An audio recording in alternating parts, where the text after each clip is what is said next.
இடத்துலையே படுங்க, கெட்ட இடத்துலையே கெடுங்கிற மாதிரி அதிமுகவோட நிலைமை வந்து கவலைக்கிடத்துலையும் உச்சத்தில் இருக்குது. சித்தப்பா வந்து பேட்ச் ஒர்க் பார்க்குறேங்கிற பேரில் தமிழ்நாடு முழுக்க பேரணி, ஊர்வலம், திருவிழா, அது இதுன்னு பண்ணி அடிதடி பஞ்சாயத்துலாம் பண்ணிக்கிட்டு இருக்கிறாரு. ஆம்புலன்ஸ் அடிக்கிறது, திமுகக்கான வண்டி அடிக்கிறதுன்னு எல்லா அழிச்சாட்டியமும் பண்ணிக்கிட்டு இருந்தாங்க. இதெல்லாம் ரொம்ப அட்டகாசம். ஆம்புலன்ஸ் அடித்ததெல்லாம் வந்து என்ன, குறைந்தபட்ச மனிதாபிமானம் கூட இல்லாத மனிதராக மாறிவிட்டேன் அப்படின்றத டிக்ளேர் பண்ணுறதை தவிர இதில் வேற என்ன செய்தி இருக்கு? தன்னுடைய தொண்டர்களையும் அப்படி ட்ரெயின் பண்ணுறது வந்து, ஆமாம், இவருக்கு பாஸ்ட் இருக்கு. ஆமாம், அது அவர் செய்யலாம். ஆமாம், அவர் செய்யலாம். அவர் அதை செஞ்சிருக்கிறாரு, பாஸ்ட் இருக்கு. அவர் ஹேபிச்சுவலாக கூட அது இருக்கலாம். ஆனால் சொல்லலை, அவர் தம்பியே சொல்லி பேட்டி கொடுத்துருக்காரு. ஆமாம் ஆமாம், அதனால் நம்ம அதை சொல்கிறதுக்கு ஒன்றும் இல்லை.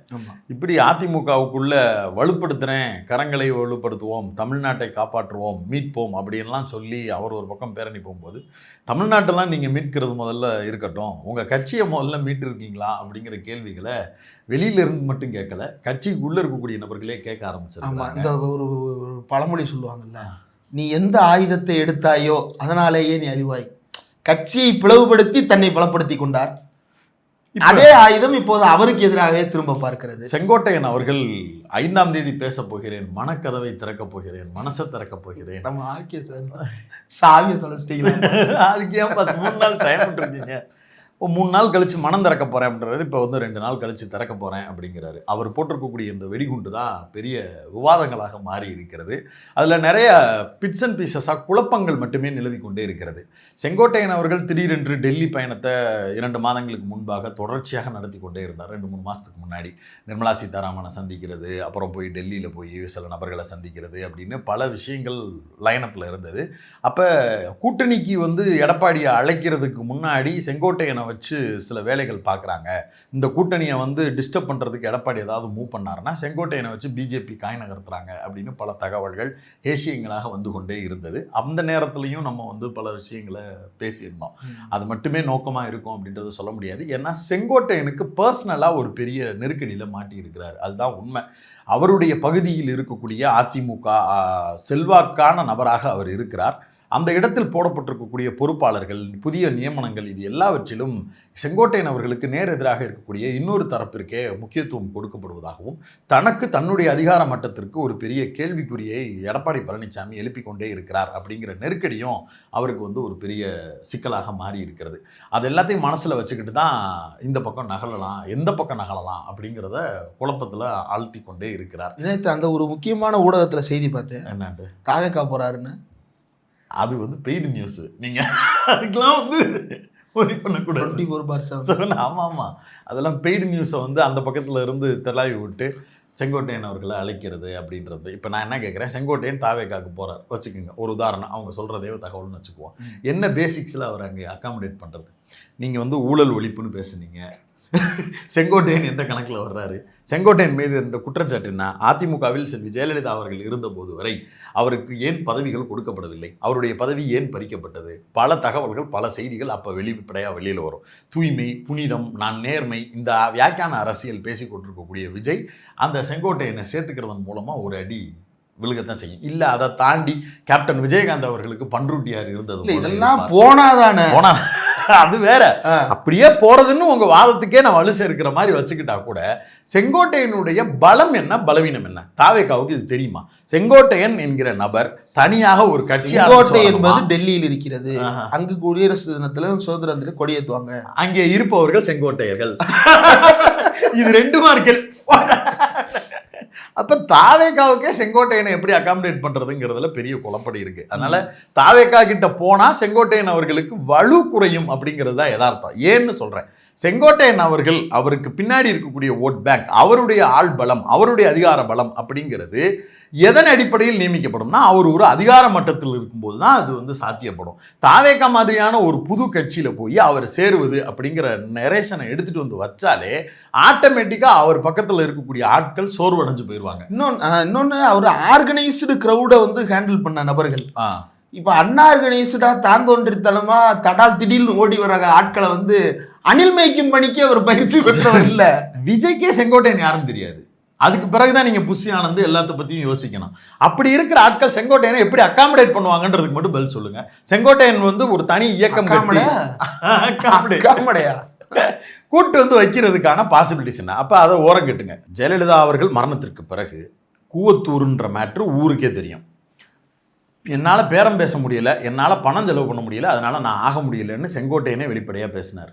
ஆமாம் தானே? அப்போ இந்த பெட்டிங் நடந்த கூவத்தூரில் நடந்த பெட்டிங்கில் செங்கோட்டையன் தோல்வி அடைகிறார், எடப்பாடி பழனிசாமி வெற்றி அடைகிறார். அதன் பின்னாடி இருக்கக்கூடிய காரணங்கள் என்ன? வெளிப்படையாக பேசுகிறதா இருந்தால் ஒரு பெரிய பெட்டிங் நடந்துச்சுங்க. அந்த பெட்டிங்கில் ஜெயிக்கிறதுக்கு எடப்பாடி பழனிசாமிக்கு பலர் சப்போர்ட் பண்ணாங்கங்க. செங்கோட்டையன் தன்னால் அதை ஈடுகட்ட முடியாதுன்னு நம்பினாருங்க. அப்படிங்கிறதாங்க ஒரே சமூகம் தான்.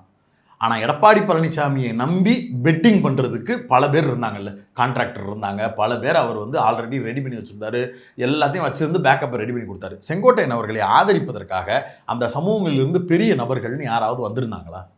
அவருக்கென்று ஒரு பெரிய செல்வாக்கை உருவாக்குவதற்கு, அவரை பேக்கப் பண்ணுறதுக்கு அவர் கம்யூனிட்டியிலேயே பெரிய தலைக்கட்டுகளாக இருந்த நபர்கள் இருந்தாங்களா? இல்லை. அதனால தான் அவர் அந்த பெட்டிங்கில் தோற்று போனார். ஆனா இவ்வளவுக்கும் நடுவுல தான் 16 ஒன்றிய செயலாளர்கள், 18ல 16 ஒன்றிய செயலாளர்களும் வந்து உட்கார்ந்து இருக்கிறாங்க. முதலாளிகளுடைய அனுகிரகம் கிடையாது, ஆனா கட்சிக்காரங்க அப்படிங்கிற அடிப்படையில் செங்கோட்டையனுக்கு ஆதரவு இருக்கு. ஆமா, இப்ப ஒண்ணும் இல்லைங்க. இப்ப திமுகல வந்து ஒரு 18 பேருக்கு போஸ்டிங் கொடுக்கறது அப்படின்றது பல அணிகள் இருக்கு. 28 அணியும் 30 அணியும் இருக்கு. எங்கேயாவது ஒரு இடத்துல அகாமடேட் பண்றவங்க அப்படின்னு ஒரு ஓகே பாயிண்ட போடுறாங்கன்னு வைங்களேன், என்ன ஆகும்? அது ஏடிஎம்கேவுக்கு என்ன மாதிரியான விலை? அது ஒரு தொகுதியோட அல்லது 3 தொகுதியோட முடிகிற கதையா? அந்த சமுதாயத்தை சேர்ந்தவர்கள் வாழுகின்ற அத்தனை தொகுதிகளிலேயே அது உங்களுக்கு பிரதிபலிக்கத்தானே போகுது. அப்ப செங்கோட்டையனுக்குன்னு ஒரு கிரெடிபிலிட்டி அப்படின்னா, இவ்வளவுக்கும் பிறகும் அவர் அந்த கட்சியில இருக்கிறாரு, இவ்வளவுக்கும் பிறகும் அவர் வந்து கட்சி விட்டு வெளியேறல, அவர் ஸ்டாலினை போய் சந்திக்கல, அவர் வந்து தாவேகாவை போய் சந்திக்கல, அவர் வந்து நம்ம கூட்டணி கட்சியை தானே போய் சந்திச்சாரு, நீங்களும் போனீங்க அவரும் போனாரு, 2 பேரும் ஒரே நோக்கத்துக்கு போயிருக்கீங்களான்னு கூட எங்களுக்கு தெரியாது, வேற என்ன காரணம்ன்றது எங்களுக்கு தெரியாதுன்னு தானே கட்சி கீழ்மட்ட தொண்டர்கள் நினைப்பாங்க. அப்போ செங்கோட்டையனுக்கு இருக்கக்கூடிய கிரெடிபிலிட்டி அப்படின்றது கட்சிக்குள்ள ஒண்ணு இருக்குது. அதே நேரத்தில் செங்கோட்டையுடைய செல்வாக்கின் எல்லை என்ன அப்படின்றதுக்கும் ஒரு உயரம் இருக்கு. எல்லை தாண்டிய உயரத்தில் செங்கோட்டையனுடைய செல்வாக்கு கொடிகட்டி பறக்கிறதா அப்படின்னா அப்படின்னு சொல்ல தேவையில்லை. பொலிட்டீஷியனாவே அவர் வந்து அப்படி தாட்டியமா அவர் எங்கேயுமே பிஹேவ் பண்ணல. அரசியலை பொறுத்தவரையில் கேஸ்ட் ஒரு பெரிய பின்புலமா இருக்கு, பணம் ஒரு பெரிய பின்புலமா இருக்குன்னா தாட்டியமும் ஒரு பெரிய பின்புலம். எந்த ஒரு அரசியல் தலைவரும் தன்னுடைய பகுதியில் உயர்வதற்கு தாட்டியமா இருக்கணும். இப்ப திமுகவில் ஐ பெரியசாமி எடுத்துக்கோங்க, அவர் மாதிரி தாட்டியமாக அந்த ஏரியாவை கண்ட்ரோல் பண்ணுறதுக்கு ஆளே கிடையாது. மூர்த்தி எடுத்துக்கோங்க, தாட்டியத்துலேயும் தாட்டியமான ஆள். இப்படி திமுகவில் அதிமுகலன்னு தாட்டியம் மிக்க ஆட்கள் அந்தந்த பகுதியை கையில் வச்சுருப்பாங்க.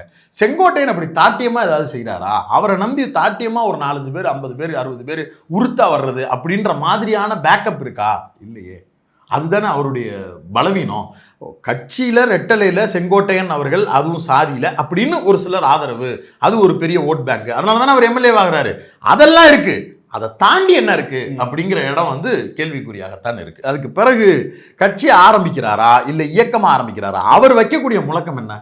ஒன்றிணைந்த அதிமுக, அதிமுகவில் இருக்கக்கூடிய அனைவரும் ஒன்று சேர வேண்டும் என்று தான் அவர் விரும்புகிறாருன்னு அதிமுகவின் முன்னாள் எம்பி அவங்களும் இப்போ வந்து பேட்டி கொடுக்கும், பெண் எம்பி அவங்க ஹெல்த் இஷ்யூஸ்னால அந்த கூட்டத்துக்கு போக முடியலன்னு இருந்தாங்க. இன்னைக்கு போய் பார்த்துட்டாங்க அவரை.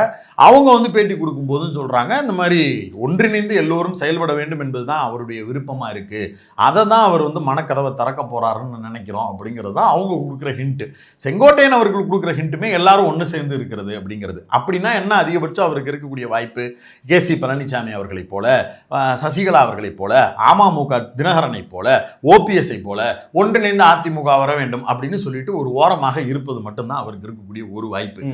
இவர் அப்படியே கொண்டு போய் திமுக சேர்றாரு. ஒரு உதாரணத்துக்கு வச்சுக்கோங்க, இப்ப திடீரென்று அதுவும் ஒரு செய்தியா வருது, திமுக அகாமடேட் பண்ணலாம், அது அவங்க கட்சி, அவங்க அதை அகாமடேட் பண்ணுவாங்க. ஏன்னா ஏற்கனவே ஒரு பெரிய போர்ட்ஃபோலியோல இருந்தவர், எடப்பாடி பழனிசாமி வந்ததுக்கு பிறகு கல்வித்துறை அமைச்சராக அவருக்கு பொறுப்பு கொடுத்திருக்கிறாரு.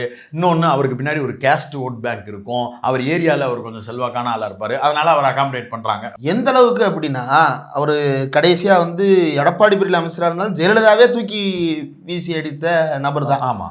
ஆனாலும் கூட அவருடைய செல்வாக்கு நேத்து அந்த கூட்டத்தில் அந்த 3 தொகுதி வருது, அந்தியூர், பவானி சாகர், அப்புறம் கோபிசெட்டிப்பாளையம், 18 ஒன்றிய செயலாளர்கள், 16 பேர் பிரசன்ட், 3 நகர செயலாளர்கள், 2 பேர் பிரசன்ட். ஒவ்வொருத்தருக்கும் நகர செயலாளருக்கு 5000 ஓட்டு கணக்கு வச்சுக்க. ஒன்றிய செயலாளருக்கு ஒரு ஆளுக்கு 1000 ஓட்டு கணக்கு வச்சுங்க. இங்கிட்டு ஒரு 16,000, அங்கிட்டு ஒரு 10,000, 26,000 ஓட்டு மினிமம் கேரண்டி. நான் இப்போ என்ன கேட்குறேன், இவ்வளோ பேர் வர்றாங்கல்ல, எடுக்க போகிற முடிவை பொறுத்து தான் இவங்கெல்லாம் திருப்பி இவரோட இருப்பாங்களா இல்லையாங்கிறது தான் பதில். எடுக்க போகிற முடிவு திமுகவாக இருந்தால் நீங்கள் சொன்ன அந்த 18,000 பேருக்கும் திமுகவில் என்ன அக்காமடேஷன் இருக்குது?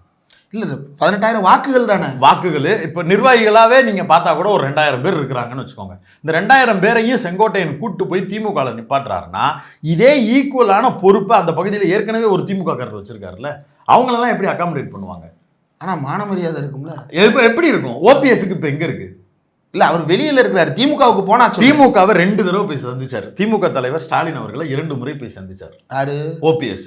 வாக்கிங் போறப்போ ஒன்று, வீட்டில் போய் நல்லா விசாரிக்க போறேன்னு ஒரு தடவை. ஃபுட்லாகர் மாதிரி நான் வாக்கிங் போகும்போது சிஎம் பார்க்குறேன் ஃப்ரெண்ட்ஸ். இப்போ மறுபடியும் பதார்த்தமா போய் பலகாரங்கள் கொடுத்து அவரை சந்திக்க போயிட்டாங்க ஃப்ரெண்ட்ஸ். போனாரு. ஓபிஎஸ் அவர்களுடைய நிலைமை இப்போ என்ன? அவரே வெளியில வந்து இல்லை நான் திமுகவுக்குலாம் போக மாட்டேன், கூட்டணிக்கெல்லாம் போக மாட்டேன். ஏன்னா அதிமுகவில் அவருக்கு இருக்கக்கூடிய ஆதரவுங்கிறது அவர் அதிமுக காரராக இருக்கிறது.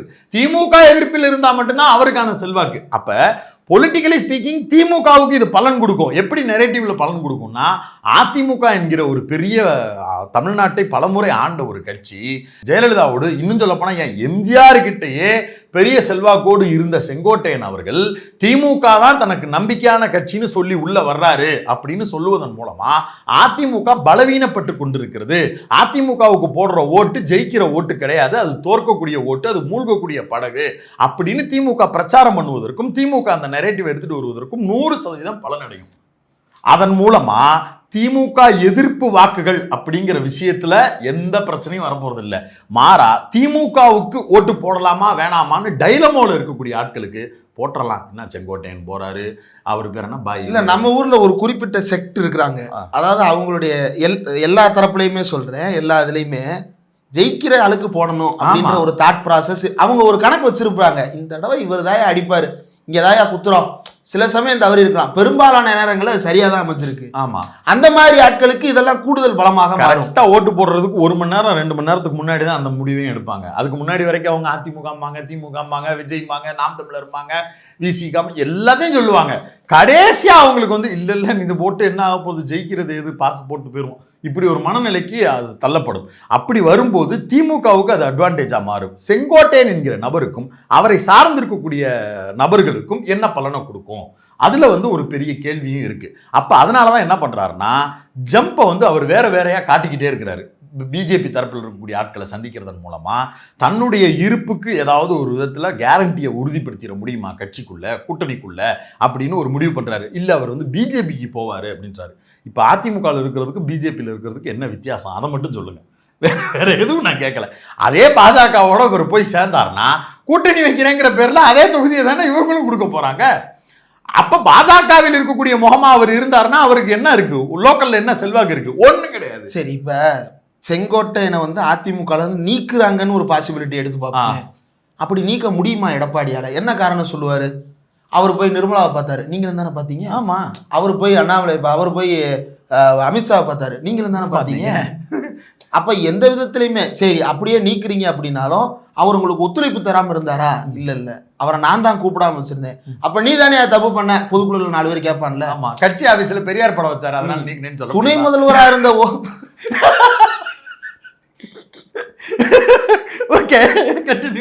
துணை முதல்வரா இருந்த ஓபிஎஸ் மேல வாட்டர் பாட்டில் குரூப் தான் ஆமா இப்ப இருக்கிறது. ஆமா, நாளைக்கு எடப்பாடி பழனிசாமி துரோகி அப்படின்ற ஒரு கருத்துருவாக்கம் வரும் பொழுது அங்க என்னத்தை தூக்கி போடுவான்னு தெரியாதுல்ல. அது உண்மைதான். செங்கோட்டையனுக்கு என்ன செய்ய போறாங்க? அப்ப செங்கோட்டையன் எடுக்க போற முடிவுங்கிறது வந்து கத்தி மேல நடக்கிற மாதிரி தான். அவருக்கு வந்து இன்னைக்கு இருக்கக்கூடிய அதிமுகங்கிற அந்த ஹோல்டை விட்டுட்டு வெளியில வந்தாருன்னா பொலிட்டிக்கலா அவர் 0 தான். அது எந்த முடிவுல இருந்தாலும் சரிதான். ஆனா அட்வான்டேஜா அது திமுகவுக்கு மாறுமான்னு கேட்டா 100% மாறும். ஏன்னா அதிமுகங்கிற பிரச்சார பயணம் இந்த பக்கம் நடந்துகிட்டு இருக்கும்போது, கட்சி வலுவா இருக்குன்னு அவர் காட்சிப்படுத்த நினைக்கும் போது, அதிகாரத்துக்கு நாம வருவோம்னு அவர் காட்சிப்படுத்த நினைக்கும் போது, அப்படியெல்லாம் ஒன்றும் கிடையாது. உங்களை நம்பி உங்க கூட இருக்கக்கூடிய ஆட்களே கலண்டு போய்கிட்டு இருக்கிறாங்க நம்பாம. அதனால நீங்க அற்று வேஸ்ட் எடப்பாடின்னு சொல்லக்கூடிய நெரேட்டிவுக்கு உதவியுமே தவிர்த்துட்டு வேற எதுவும் பண்ண போறது இல்லை. அவர் கத்தி மேலதான் நடக்கிறார். ஆமா, அந்த கத்திக்கு இங்கிட்டு விழுந்தாலும் சரி, அங்கிட்டு விழுந்தாலும் சரி, அல்லது நடுப்புற விழுந்தாலும் சரி, டேமேஜ் ஏடிஎம்கேக்கு. எடப்பாடி பழனிசாமி இந்த இடத்துல ஏன் தோத்து போறாரு அப்படின்னா, அவருக்கு வந்து அவருடைய தனி லாபம், அவருடைய நலன், அவர் குடும்பத்தின் நலன், அவர் சம்பந்தி வீட்டு நலன், அவர் மகன் வீட்டு நலன், இதை தாண்டி அவருக்கு அதிமுகங்கிற பார்ட்டியினுடைய நலன் அப்படிங்கிறது தேவையே படலை அப்படிங்கிறது தான் யதார்த்தமான உண்மை. இப்போ அதிகபட்சமாக செங்கோட்டையன் உட்பட, ஓபிஎஸ் உட்பட, தினகரன் உட்பட, சசிகலா உட்பட, தீபக் உட்பட, தீபா உட்பட எல்லாருடைய கோரிக்கையும் என்னவா இருக்குது? புதுசாக போய் அதிமுகவிலிருந்து பிரிந்தவர் எல்லாரும் ஒன்று சேருவோம் அப்படிங்கிறது மட்டும்தான், அதிகாரத்துக்கு வருவோம் அப்படிங்கிறது மட்டும்தான். எந்த டிமாண்டும் நாம் வந்து எடப்பாடி கிட்ட வைக்க போகிறதில்ல, நம்ம சேர்ந்து நிற்போம்னு வெளிப்படையாக ஓபிஎஸ் ஆதரவாளர்கள் கெஞ்சி கேட்குறேன்னு சொல்லி பார்த்துட்டாங்க. இன்னும் ஒரு படி மேலே போய் டிடிவி தினகரன் அவங்க கட்சி அதை அவங்க முடிவு எடுத்துக்கிறட்டும், நான் எதுக்கும் தலையிட மாட்டேன், நாங்கள் இந்தியாவில் இருக்கமா இல்லையாங்கிறத பிஜேபி சொல்லட்டும் அப்படின்னு அவரும் சரண்டர் ஆகிற நிலைமை நயினார்ட்ட கேளுங்க அப்படின்றாரு. எல்லாரும் இதுக்கு ஓகே பண்ணதுக்கு பிறகும் எடப்பாடி பழனிசாமி தன்னுடைய அதிகாரத்தை காப்பாற்றுவதற்கும் தான் பவர் சென்டராகவே இருக்கணுங்கிற எண்ணத்தினாலையும் அந்த கட்சி வளரக்கூடாது, அந்த கட்சி ஸ்ட்ராங்காக இருக்கக்கூடாதுன்னு நினைக்கக்கூடிய வேலையை, பாஜகவுக்கான வேலையை மிக லாபகமாக, மிக நேர்த்தியாக, மிக ஷார்ப்பாக செஞ்சு கொடுத்துக்கிட்டே இருக்கிறாரு. ஏன்னா பாஜகவுடைய நோக்கம் என்பது அதிமுக ஜெயிக்கணுங்கிறது அல்ல. அதை நயினார் நாகேந்திரனே ஒரு மேடையில் பேசிட்டார். இந்த தேர்தலில் அதிமுக நாங்கள் எங்களுடைய கூட்டணி அதிகாரத்துக்கு வரணுன்றது இல்லை, நம்முடைய இலக்கு 2031 நாம பவருக்கு வர்றது தான். அப்போ கூட்டணியில் இருக்கக்கூடிய கட்சியை காலி பண்ணிட்டு நம்ம வர்றது தான் முக்கியம்னு அவர் பேர் என்ன, பேராசிரியர் ராம சீனிவாசன் ஏன்ப்பா அவர் தான் போட்டுக்கிறாருல, அப்புறம் என்ன, அவர் வெளிப்படையாக பேட்டியும் கொடுத்துட்டாரு. நாங்கள் வந்து கூட இருக்கக்கூடிய கட்சியை அழிச்சிட்டு அதுக்கு பிறகு தான் வரப்போகிறோன்னு. இவ்வளவும் தெரிஞ்சதுக்கு பிறகும் எடப்பாடி பழனிசாமி இவங்க யாரையும் சேர்த்துக்க கூடாதுன்னு நினைக்கிறாருன்னா அங்கே தான் பிரச்சனை ஓவர் ஆகுது. அதிமுகங்கிற கட்சி சிதலமடைகிறது. செங்கோட்டையன் அவர்களுடைய அதிகாரம் என்பது கேள்விக்குறியாக மாறுகிறதாக செங்கோட்டையன் உணர்கிறார். அதை ரெக்டிஃபை பண்ணுவதற்கு எடப்பாடி பேசுவதற்கு கூட தயாராக இல்லை. இன்னும் சொல்ல போனால் செங்கோட்டையன் வெளியில் அவராக கிளம்பட்டும் அப்படிங்கிற நெருக்கடியை மேலே இருந்து உருவாக்கிக்கிட்டே இருக்கிறார். இது ஒருத்தர் போனால் முடிய போகிற பிரச்சனை கிடையாது. செங்கோட்டையனுக்கே இதுதான் மரியாதை அப்படின்னா நாளைக்கு நம்மளுக்கெல்லாம் என்ன அப்படின்னு சொல்லி ஆல்ரெடி இன்னும் பல பேர் வந்து வெளிப்படையாக பேச முடியாமல் தவிச்சுக்கிட்டு இருக்கிறாங்க. இந்திரா சொன்னது போல பல நிர்வாகிகள் கீழ்மட்டத்திலிருந்து வந்திருக்கிறாங்க. அவங்க பூரா பேரும் ப்ரெசென்ட் ஆகுறாங்கன்னா அதனுடைய சிக்னல் தமிழ்நாடு முழுக்க இருக்குது. அவங்க எல்லோரும் சைலண்டாக தேர்தல் நேரத்தில் கட்சியை விட்டு வெளியில் போய் இந்த கட்சிக்கு துரோகம்லாம் பண்ணல, ஆனால் பரவாயில்ல தாய் கழகம் தானே அதுக்கு ஓட்டு போட்டுருவோம்னு சொல்லிட்டு உதயசூரியனுக்கு ஓட்டு போட தயாராக இருக்கிறாங்க. ஏன்னா இன்னைக்கு காலையில் நம்ம டீ கடையில் பார்க்கும்போது கூட ஒரு அதிமுக அனுதாபி அவர் சொன்னார், தலைவா போன எலெக்ஷன்லையும் நான் திமுகவுக்கு தான் ஓட்டு போட்டேன், இந்த தடவையும் நான் திமுகவுக்கு ஓட்டு போட்டுருவேன், ஏன்னா இவர் எடப்பாடி பண்ணுறது எதுவுமே சரியில்லை, தேவையில்லாமல் இது வந்து நம்மளையும் வீக்காக காட்டுது, வேற எவனாவது ஒருத்தன் உள்ளே வந்துட்டான்னா போச்சு தலைவா, அதுக்கு தாய் கழகத்துக்கு ஓட்டு போட்டு போயிடுவோம், என்ன நாங்கள் எல்லாரும் ஒன்றா இருந்தானே வந்தோம்னு மனசால் திருப்தி பட்டுக்கிறோம். நான் ஒரு ஸ்விக்கி ஓட்டுநரை பார்த்தேன். அவர் வந்து நான் வந்து முன்னாள் எம்எல்ஏ அதிமுக காரரோட தான் இருக்கிறேன், அவர் ஆள் தான் நான், ஆனால் நான் வந்து இப்போ எனக்கு மாற்று கருத்து வந்துருச்சு, என்ன தம்பி புதுசாக கட்சி ஆரம்பிக்கிறேன்ற பேரில் என்னென்னமோ பேசிக்கிட்டு இருக்கிறாங்க, இவர் சும்மா இருக்கிறாரு எடப்பாடி பழனிசாமி, என்ன தம்பி கட்சி நடத்துகிறாங்களா வேற என்ன நடத்துகிறாங்களா, அவர் கொதிக்கிறாரு. அப்போ எந்த அளவுக்கு டீப் ரூட்டாக ஆழமாக அதிமுகவை நம்பிக்கொண்டிருந்தவர்கள் மத்தியில் நீங்கள் நம்பிக்கை இழந்திருக்கீங்க அப்படின்றது தான் நீங்கள் புரிஞ்சுக்கிட வேண்டியது. ஆனால் இது எதை பற்றியுமே ஷியாம் சார் அவர் அளவுக்கு அதிமுகவை அணுக்கமாக அணுகிய வேற யாருமே கிடையாது.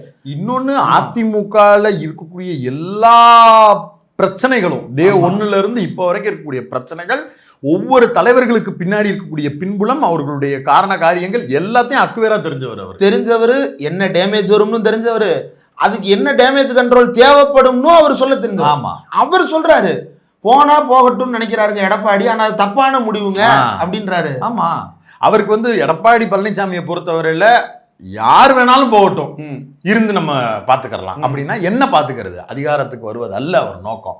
அவருக்கு அவர் இருக்கிற வரைக்கும் அவர் அரெஸ்ட் ஆகிடக்கூடாது, அவர் சம்மந்தப்பட்ட ஆட்கள் யாரும் எதுக்கும் உள்ள சிக்கிடக்கூடாது, அது வரைக்கும் நம்ம வந்து அப்படியே பொத்துனாப்பில் இருந்துட்டு போயிடணும்டா அப்படிங்கிற நிலைமைக்கு இருக்கிறாரு. அது அதிமுகவை மொத்தமாக சிதைத்து கொண்டிருக்கிறது. அதுக்கு செங்கோட்டையன் இப்போதைக்கு ஒரு உதாரணமாக இருக்கிறார். இந்த 8 மாதம் தேர்தல் டைம் கூட இல்லை, இந்த நேரத்தில் இப்படி ஒரு சம்பவம் நடக்கும்போது பதறணும்ல. நான் வந்து விளக்கம் கொடுக்கணும், இதை பற்றி பேசணும்னு சொல்லி ஒரு 4-5 பேரை அனுப்பி செங்கோட்டையன்ட்ட என்னென்னு பேசுங்க, அவரை திருப்திப்படுத்துங்க, அவருக்கு நம்ம பவருக்கு வந்ததுக்கு பிறகு பெரிய மினிஸ்ட்ரி கொடுப்போம், அவர் இருக்கக்கூடிய இடத்துல அவரையே பவர் சென்டராக தான் இருப்பார், வேற யாருக்கும் நான் அந்த பொறுப்பு கொடுக்க போகிறதில்ல, அவரே இருக்கட்டும், நான் மறுபடியும் கூட மறு ஆய்வுக்கு உட்படுத்தி அந்த போஸ்டிங்கை பூரா ரிவைஸ் பண்ணுறேன், இவருடைய ஆட்களையே நியமிக்கட்டும், அவர் போனார்னா அது ஒரு பெரிய இழப்பு, அப்படிலாம் பேசியிருக்கணும்ல. இதுக்கு பின்னாடி இன்னும் பல காரணங்கள் இருக்குது. செங்கோட்டையன் வெளியில் வர்றாருன்னா செங்கோட்டையனும் ஒரே சமூகத்தை சார்ந்தவர், சமூகமாக அவங்க கணக்கு பண்ணுறதுனால சொல்கிறேன். எடப்பாடி பழனிசாமி அவர்கள் என்ன சமூகமோ அதே சமூகம் தான் செங்கோட்டையன் அவர்களும். இன்னும் வெளிப்படையாக சொல்லப்போனால் பாமக ஏற்கனவே அந்த பகுதிகளில் அப்பா பையன் சண்டைங்கிறதுனால ஏற்கனவே அது 2ஆக பிரிஞ்சு நிற்கிறதுக்கு கூட போகும் அப்படிங்கிற நிலைமையில் இருக்குது. பாமகவுக்கு கேண்டிடேட்டுக்கு எதிராக நான் ஒரு கேண்டிடேட் போடுறேன்னு ஐயா சொன்னாலும் அதுக்கு ஆச்சரியப்படுறது. பெரியய்யா அணி, சின்னையா அணி, பெரியம்மா அணி, சின்னம்மா அணி, இவர் செங்கோட்டையன் அணி, அண்ணாமலை சின்னையா அம்மா அணி, அது எல்லாம் தனித்தனியா போச்சுன்னா சொந்த தொகுதியில எடப்பாடி பழனிசாமியால ஜெயிக்க முடியாது. பாமக அவர் இப்போ வரைக்கும் இழுக்கிறதுக்கு முயற்சி பண்ணதுக்கான காரணமே அதுதானே. பாமகவே இப்ப 2ஆ இருக்க, யார்கிட்ட பேசுறது நீங்க? ஆமா தானே. அப்ப அந்த ஏரியாவின் பெரும்பான்மை சமூகங்கள்னு நம்பப்படக்கூடிய 2 சமூகங்கள், கவுண்டரி சமூகம், வன்னியர் சமூகம். வன்னியர் சமூகத்தினுடைய மொத்த வாக்குகளும் இருந்தா மட்டும்தான் எடப்பாடி பழனிசாமியில ஜெயிக்க முடியும்னு 10.5 இடஒதுக்கீடு கொடுக்குறேன்னு சொல்லி அவங்கள்ட்ட கடைசி நேரத்தில் நம்பிக்கையை ஏமாத்தி ஒரு ஓட்டை வாங்கி தான் அந்த நேரத்திலேயே அவர் ஜெயிச்சாருங்கிறது தான் உண்மை. டேட்டாவும் அதான் சொல்லுது. இப்ப ஆல்ரெடி அப்பாவும் பையனும் தனித்தனியா இருக்கிறாங்கன்றப்ப ஆல்ரெடி வன்னியர்கள் ஓட்டை 2ஆ பிரியுது. இந்த நேரத்தில் கவுண்டர்கள் ஓட்டையும் 2ஆ பிரிக்கிறதுக்கு செங்கோட்டையனை பழி வாங்குறீங்க. அப்ப உங்களுக்கு எப்படி எல்லாருமா சேர்ந்து ஓட்டு போடுவாங்க? இது எங்க இருக்கும்? சேலம். அந்த பெல்ட் மொத்தத்துக்கும் அடி விழுகும்.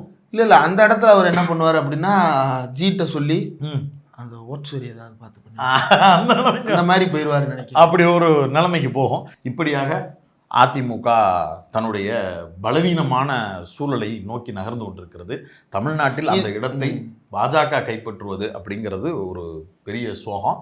அதை எடப்பாடி செஞ்சு கொடுக்குறாரு அப்படிங்கிற வருத்தம் ரத்தத்தின் ரத்தங்களுக்கே. ஆமா, இதுல செல்லூர் ராஜா வண்டியில ஏற்ற மாட்டேன்ட்டு போறீங்க, வேற எவனா வந்து ஏற்றிட்டு போயிட்டேன்னு அவரும் தயாரா இருக்கார் போல் இருக்கு. உஷாராயிக்கிங்க.